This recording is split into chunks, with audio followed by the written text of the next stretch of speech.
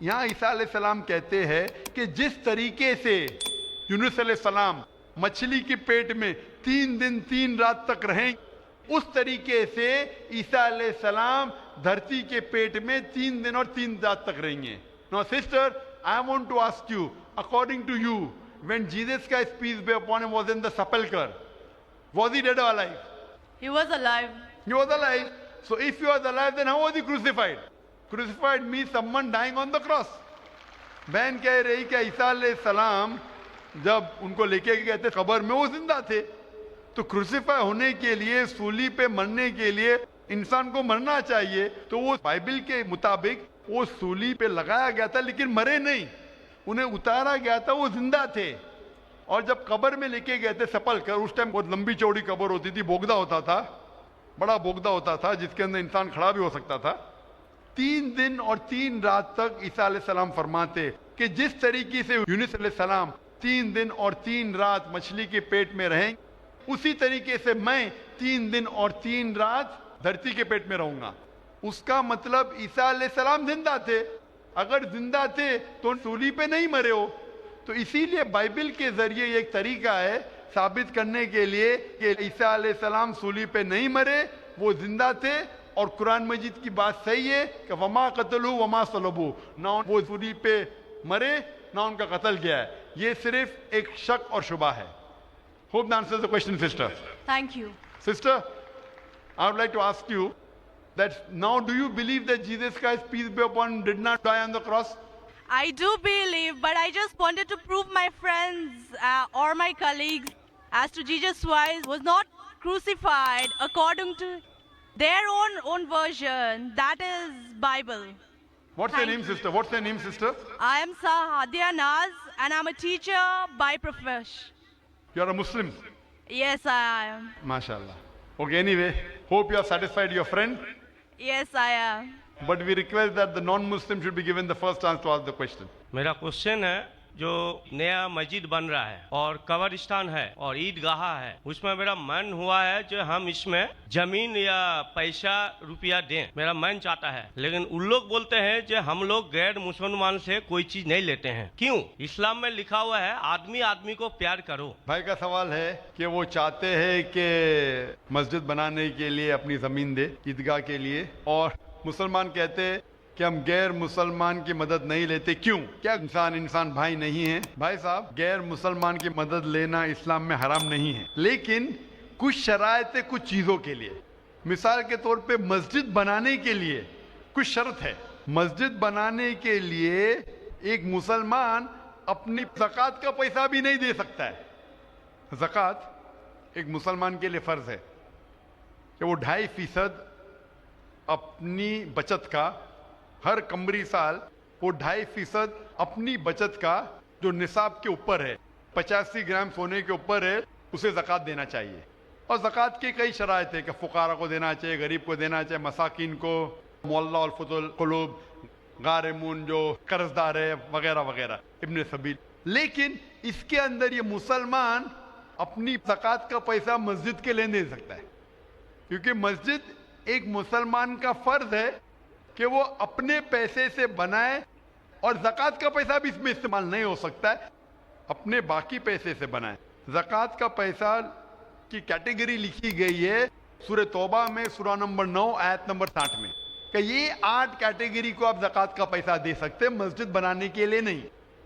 کیونکہ مسجد ایک فرض ہے، مسلمان خود اپنے پیسے سے، نہ کہ زکوٰۃ سے، اپنے باقی پیسے سے جو صدقہ ہو یا باقی پیسے سے، نہ کہ جو غریبوں کے لیے جو پیسہ محفوظ ہے، جو 8 کیٹیگری ہے اس کے لیے محفوظ ہے، وہ پیسے میں سے آپ مسجد بنانے کے لیے دے سکتے. یہ ایک شرط ہے.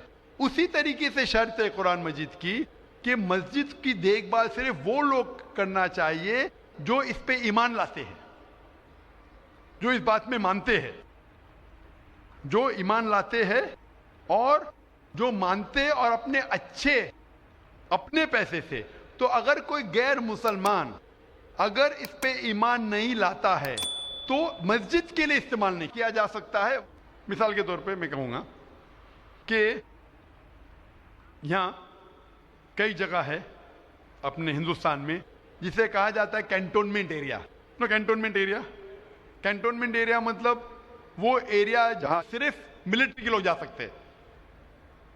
عام ہندوستانی، میں ہندوستان کا ناگرک ہوں، میں یہ نہیں کہہ سکتا کہ میں ہندوستان کا ناگرک ہوں اسی لیے مجھے کینٹونمنٹ ایریا میں جانے دو. وہ رول ہے. کینٹونمنٹ ایریا میں جانے کے لیے فرض ہے کہ وہ لوگ جو اپنی پوری زندگی دیتے ہیں دیش کی حفاظت کرنے کے لیے، وہ لوگ کو اجازت ہے. عام آدمی کینٹونمنٹ ایریا میں نہیں جا سکتا ہے، یہ اصول ہے دیش کا. اسی طریقے سے جو لوگ ایمان لاتے ہیں مذہب پہ اور زکوٰۃ کے علاوہ اپنی باقی آمدنی کے پیسے سے مسجد بنا سکتے، تو اسی لیے کیونکہ آپ ایمان نہیں لے کے آئے تو مسجد بنانے کے لیے آپ کے پیسے کا استعمال نہیں ہو سکتا ہے. لیکن باقی خیرات کی الگ بات ہے. اگر آپ کسی کو پیسہ دیتے ہیں، کسی کو تعلیم کے لیے مسلمان کو، تو حرام نہیں کہ مسلمان غیر مسلمان کا پیسہ نہیں لے سکتا ہے. صرف مسجد کے لیے شرط ہے. تو کچھ چیزوں کے لیے شرائط ہے، باقی چیزوں کے لیے نہیں. مثال کے طور پر آپ کہنا چاہتے ہیں کہ میں میرے پیسوں سے کوئی مسلمان کو پڑھانا چاہتا ہوں، تو کوئی مسلمان آپ کے پیسے سے تعلیم حاصل کرنا اس کے لیے حرام نہیں ہے، صرف مسجد کے لیے. اگر آپ چاہتے ہیں کہ آپ کا پیسہ مسجد میں استعمال ہو تو پہلے آپ کو مسلمان بننا پڑے گا، آپ کو ایمان لانا پڑے گا، پھر ہی آپ. کیونکہ آپ اگر جس چیز میں ایمان نہیں لے کے آتے، آپ اگر ایمان نہیں لے کے آتے کہ ہم کو ایک ایشور کو ماننا چاہیے، ہم کو صلاح پڑھنا چاہیے، تو اسی طریقے سے اگر آپ کو ایمان آ جائے گا کہ یہ مسجد صحیح عبادت کی جگہ ہے اور میں اس پہ یقین کرتا ہوں، پھر آپ کا پیسہ لے سکتے، ورنہ نہیں. ہوپ دان آنسر دی کوسچن. آپ کا دوسرا سوال. دوسرا سوال ہے یہ ہم لوگ جو گائے کا دودھ پیتے ہیں وہ ویج ہے کہ یا نان ویج ہے؟ بھائی کا سوال ہے کہ ہم گائے کا دودھ جو پیتے ہیں وہ ویج ہے کہ نان ویج ہے. سائنٹیفکلی گائے ویج ہے کہ نان ویج ہے؟ بھائی صاحب ہم لوگ جانتے ہیں نان ویج ہے. گائے نان ویج ہے نا؟ ہاں. تو اس کا دودھ ویج ہوگا یا نان ویج ہوگا؟ Non veg. لیکن ہم لوگ کا دھرم میں وہ دیوی ہے. ہاں، ابھی اس کے اوپر باقی سوال آ گیا نا. آپ کا پہلا سوال تھا کہ دودھ نان ویج ہے کیا ویج ہے، تو میں نے پوچھا گائے نان ویج ہے کیا ویج ہے، آپ نے کہا نان ویج، تو دودھ بھی نان ویج ہوگا. تو سائنٹیفکلی دودھ نان ویج ہے، لیکن کیونکہ دودھ کے بنا آپ کی زندگی نہیں گزر سکتی ہے تو دودھ کو لوگ نے ویج کر دیا. آپ سمجھے نا، دودھ کے بنا زندگی گزرنا مشکل ہے تو دودھ کو ویجیٹیرین کہہ دیا. تو میرے تقریر میں جو مناظرہ ہوا تھا میرا ایک جین کے ساتھ کہ گوشت کھانا انسان کے لیے حرام ہے کہ حلال ہے. ہم بھی جین ہیں. معلوم ہے آپ کا نام جین ہے. تو ایک مناظرہ ہوا تھا with the president of the Indian Vegetarian Congress mister Rashmi bhai Zaveri, وہ پریزیڈنٹ تھے. تو ایک مناظرہ ہوا کہ گوشت کھانا انسانوں کے لیے حرام ہے کہ حلال ہے. اور مناظرے میں نے ثابت کیا کہ گوشت کھانا انسان کے لیے حرام نہیں، اچھا ہے، ثابت کیا. اور اس میں یہ بھی کہا کہ دودھ نان ویج ہے، لیکن سارے ویجیٹیرین دودھ پیتے، کیوں؟ آپ سمجھ رہے نا. تو دودھ سائنٹیفکلی از نان ویجیٹیرین. آپ نے کہا کیا ہے ہماری دیوی ہے. آپ اگر پڑھیں گے جیسا میں نے کہا کہ نہ تس پرتیماستی، اس ایشور کی کوئی پرتیما نہیں، کوئی عکس نہیں. آپ سمجھے نا، کوئی عکس نہیں، کوئی پکچر نہیں، کوئی پینٹنگ نہیں، کوئی فوٹوگراف نہیں. تو یہ وید کے مطابق یہ غلط ہو جاتا ہے. آپ سمجھے نا. لیکن پھر بھی میں جانتا ہوں کہ کئی کتابوں میں، کیونکہ ہندو کتابیں دو قسم کی ہے، شروتی اور اسمرتی. شروتی وہ کتاب جو بھگوان کی طرف سے آئے، وید اور اپنشد. اسمرتی وہ کتاب جو انسانوں نے لکھی ہے. تو شروتی ہوتی جو ایشور کی طرف سے ہے، اور ایک ہوتی ہے اسمرتی جو انسانوں نے لکھی ہے. تو میں جانتا ہوں کہ کئی ہندو مذہبی کتابوں میں، خصوصاً اسمرتی میں، ایسی چیزیں لکھی ہے جو شروتی کے خلاف ہے. یہ آپ دیکھیں گے گائے آپ کی دیوی ہے، وہ آپ وید میں نہیں پائیں گے، آپ نیچے والی کتاب میں پائیں گے. تو جب بھی کوئی اونچی یا نیچے کتاب میں ٹکراؤ ہو تو ہمیں ماننا چاہیے اونچی کتاب. قرآن اسلام کی سب سے اونچی کتاب ہے. قرآن سے کوئی بھی کتاب ٹکرائی تو ہمیں قرآن میں ماننا چاہیے، اس کتاب میں نہیں. آپ سمجھے نا. تو اسی طریقے سے اگر آپ وید میں پڑھیں گے، وید میں لکھا ہے کہ خدا کا کوئی عکس نہیں،